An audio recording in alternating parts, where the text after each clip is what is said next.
ಮಧ್ಯೆ SIR ಅಂತ ಭೂತನ ತಂದು ನಮ್ಮ ಮುಂದೆ ಇಟ್ಟಿದ್ದಾರೆ. ಇದು ಒಂದು ಭೂತ ಇದ್ದ ಹಾಗೆ. ಯಾಕೆಂದ್ರೆ ಅವರಿಗೆ 2 ತಿಂಗಳ ಸಮಯ ಕೊಡ್ಬೋದಾಗಿತ್ತು. ಎಲೆಕ್ಷನ್ ಕಮಿಷನ್ ಅವರು ಒಂದು 2 ತಿಂಗಳ ಸಮಯ ಕೊಟ್ಟಿದ್ರೆ ಆರಾಮಾಗಿ ಎಲ್ಲರೂ ಕೂಡ ದಿನಾಂಕ ಮಾಡಿ ಅಂದ್ರೆ ಕ್ವಾಲಿಟೇಟಿವ್ ವರ್ಕ್ ಅನ್ನ ಮಾಡಿ ಕೊಡ್ಬೋದಾಗಿತ್ತು. ಆದ್ರೆ ಅವ್ರಿಗೆ ಏನ್ ಕಾರಣ ಇತ್ತು ಗೊತ್ತಿಲ್ಲ.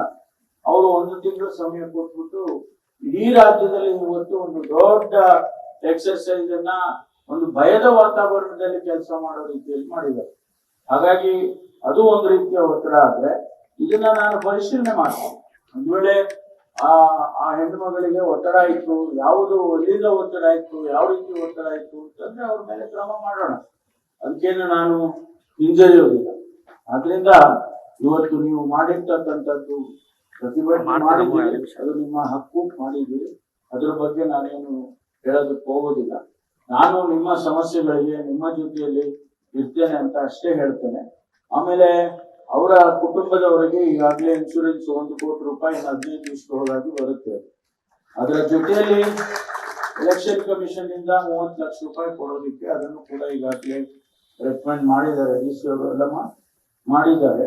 ಮತ್ತು ಬೇರೆ ಬೇರೆ ರೀತಿಯಲ್ಲಿ ಅವರ ಕುಟುಂಬದವರಿಗೆ ನಾವು ಸಹಾಯ ಮಾಡ್ತೀವಿ. ನಾನು ವಿಚಾರ ಮಾಡಿದೆ, ಅವರಿಗೆ ಯಾರೋ ಅವರ ಮನೆಯಲ್ಲಿ ನೌಕರಿಯನ್ನ ಕೊಡ್ತಕ್ಕಂಥದ್ದು I will recommend to one of the member of the family. ಯಾರು ಇದಾರೋ ನೋಡ್ಕೊಂಡು ಅವರ ಕುಟುಂಬದವ್ರನ್ನ ಕೇಳಿಕೊಂಡು ಅವರು ಯಾರಿಗೆ ಇಷ್ಟಪಡ್ತಾರೋ ಅದನ್ನ ನಾನು ಖಂಡಿತವಾಗಿ ಮಾಡಿಸ್ತೇನೆ ಅಂತ ಹೇಳಿ ನಾನು ಈ ಸಂದರ್ಭದಲ್ಲಿ ಹೇಳ್ತೇನೆ. ಮತ್ತೆ ಎರಡನೇದು, ನೀವ್ಯಾರು ಅನ್ಯತಾ ಭಾವಿಸ್ಬೇಡಿ. ಯಾಕೆಂದ್ರೆ ನಾವು ನಮ್ಮ ಜಿಲ್ಲೆಯಲ್ಲಿ ತುಮಕೂರು ಜಿಲ್ಲೆಯಲ್ಲಿ ಇವತ್ತು ಕಂದಾಯ ಸಚಿವರಾಗಿದ್ದಾಗ ಹೀಗಾಯ್ತು ಅಂತ ಹೇಳಿದಾಗ ನನಗೂ ಬೇಸರ ಆಯ್ತು.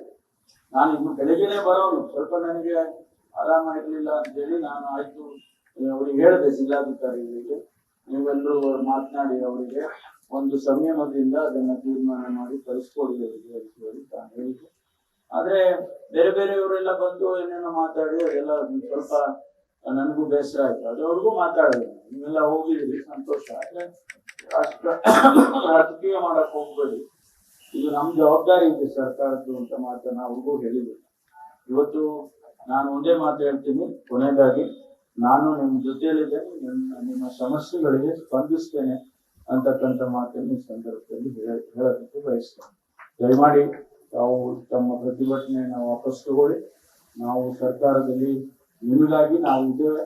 ನಿಮ್ಗೆ ಯಾವುದೇ ಸಮಸ್ಯೆ ಇದ್ರು ನನ್ನನ್ನು ಭೇಟಿ ಮಾಡಿ, ಮುಕ್ತವಾಗಿ ಭೇಟಿ ಮಾಡಿ, ಯಾವ ಸಂಕೋಚ ಇಲ್ಲ. ನಾನು ಇಲ್ಲಿ ಬಂದಾಗಾದ್ರೂ ಭೇಟಿ ಮಾಡಿ, ಇಲ್ಲ ತುಮಕೂರು ಬೆಂಗಳೂರಲ್ಲಾದ್ರೂ ನಾನು ಕಚೇರಿನಲ್ಲೋ ಮನೆಯಲ್ಲೋ ಎಲ್ಲಾದ್ರೂ ನೀವು ಭೇಟಿ ಮಾಡ್ತೀನಿ ಅಂತಂದ್ರೆ ಸಮಯ ಕೊಡ್ತೀನಿ, ಚರ್ಚೆ ಮಾಡೋಣ. ನಿಮ್ಮ ಸಮಸ್ಯೆ ಇಟ್ಕೊಂಡು ನಾವು ನಿಮ್ಮ ಹತ್ರ ಕೆಲಸ ತಗೊಳಕ್ಕಾಗಲ್ಲ.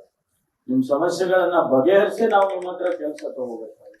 ಎಷ್ಟೊಂದು ಜನ ಹೆಣ್ಮಕ್ಳಿದ್ರು ನೋಡಿದ್ರೆ ಸಂತೋಷ ಆಗುತ್ತೆ. ಬರಪ್ಪ ಈ ಕಡೆ ನೋಡಿ, ಎಷ್ಟೊಂದು ಜನ ಸಹೋದರಿಯರು ಇದ್ದಾರೆ. ಅವರೆಲ್ಲರೂ ಕೂಡ ಇವತ್ತು ನಾನು ಕೇಳಿದೆ, ಅದು ನನಗೂ ಬಹಳ ಬೇಸರ ಆಯ್ತು. ಇವತ್ತಿನ ದಿವಸ ಅವರೆಲ್ಲರೂ ಕೂಡ ಒಂದು ಶಾಂತಿಯಿಂದ ನೆಮ್ಮದಿಯಿಂದ ಕೆಲಸ ಮಾಡುವಂತ ವಾತಾವರಣವನ್ನ ಸೃಷ್ಟಿ ಮಾಡೋಣ. ಇಲಾಖೆಯಲ್ಲಿ ನಿಮ್ಗೆ ಯಾವುದೇ ತೊಂದರೆ ಆಗದ ಹಾಗೆ ನಾನು ಮಾಡಿಕೊಡ್ತೀನಿ ಅಂತಕ್ಕಂಥ ಮಾತನ್ನ ಅಷ್ಟೇ ನಾನು ಹೇಳ್ತೇನೆ. ದಯಮಾಡಿ ನೀವು ಈ ಪ್ರತಿಭಟನೆಯನ್ನ ಹಿಂತಗೊಳ್ಳಿ. ನಾನು ನಿಮ್ ಜೊತೆಯಲ್ಲಿ ಇದ್ದೇನೆ. ನಿಮ್ ಸಮಸ್ಯೆ ಏನಿದ್ರು ನನ್ನ ಜೊತೆ ಚರ್ಚೆ ಮಾಡಿ ಬಗೆಹರಿಸ್ತಕ್ಕಂಥ ಕೆಲಸವನ್ನ ನಾನು ಮಾಡ್ತೀನಿ.